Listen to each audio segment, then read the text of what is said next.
Hello, let us now express these numbers in standard form. Solution.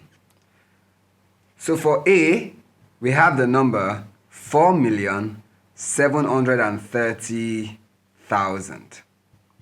Now to express this in standard form, remember that the number that we multiply by power of 10 has to be less than 10. So what we have here is 4, 7, and then 3.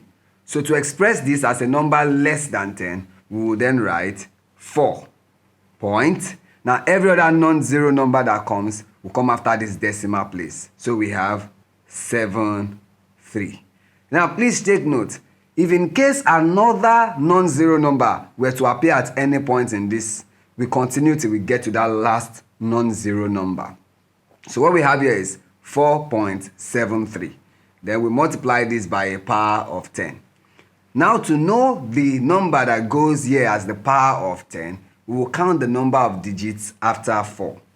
So after 4, we have 1, 2, 3, 4, 5, 6.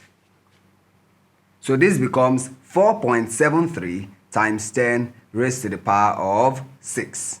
Another thing to note is, if you are dealing with a number that already has a decimal point, and you are counting the number of digits that come after the first digit, you do not count the ones after the decimal point.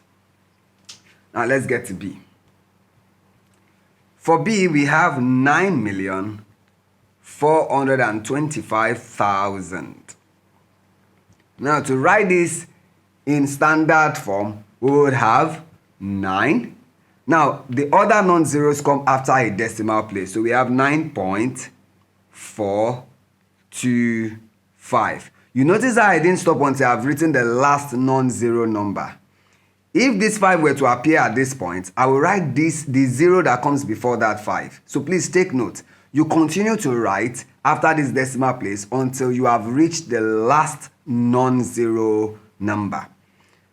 So this will be multiplied by 10, carrying a power of, now we count the number of digits after 9. So we have 1, 2, 3, 4, 5, 6. So it also carries a power of 6.